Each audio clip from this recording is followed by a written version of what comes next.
All right, TDIWH fans, hands up. Which one of y'all remembers the January 13th episode of this podcast? You remember the one where the de-icing crews couldn't or wouldn't agree on procedure? Then the flight crew decided to go all Dukes of Hazzard in their attempt to take matters into their own hands?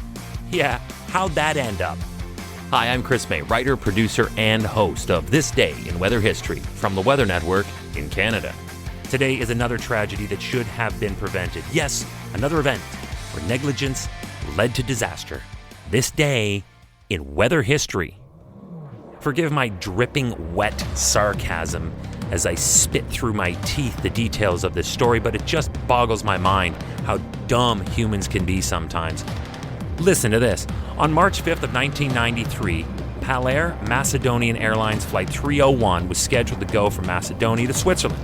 Although it was snowing and visibility was limited to only 900 meters, clearance for takeoff was given, and 28 seconds after that, the plane was in the air.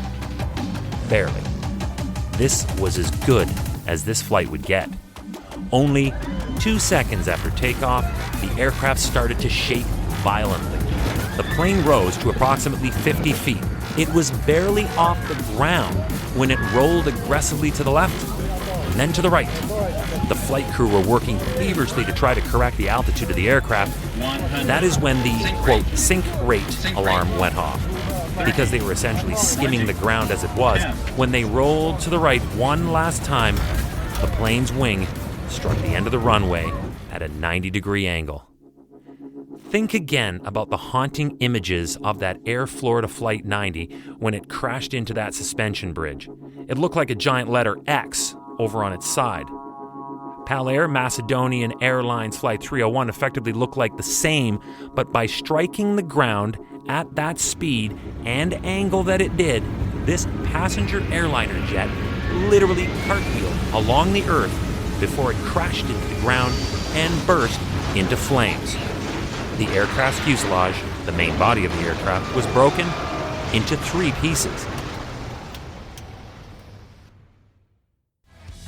Remember that this day in weather history can be enjoyed a number of ways. Right now, for instance, you're listening to the full podcast version of today's story on your favorite podcast provider. But there's also a daily video short version. They're shot right here in my podcast recording studio, so you get that perspective. And oftentimes, they'll include visuals from that day's event from when it happened.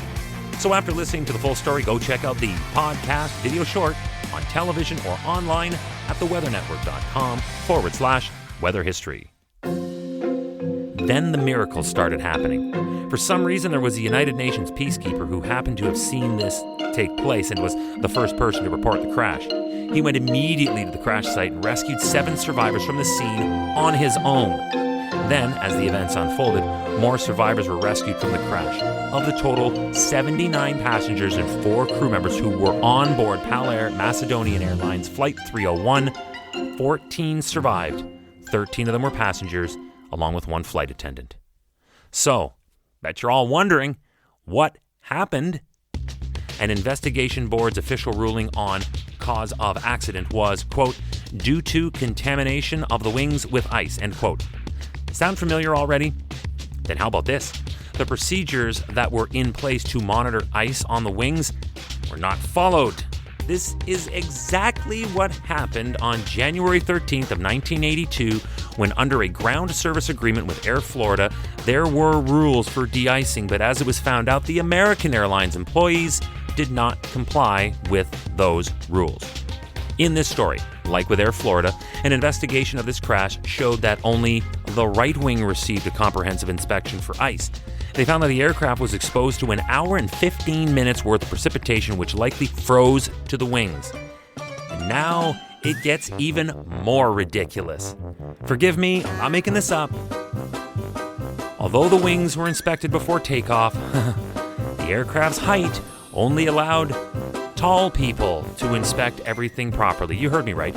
I have no idea how tall you had to be to ride at this amusement park, but this negligent ground crew only checked the inner part of the wing, not the outer part. Unbelievable. Pair that with the fact that the fuel was also at a temperature much lower than normal, and that too helped the wet snow freeze on the wings. So, I'm gonna get all Columbo.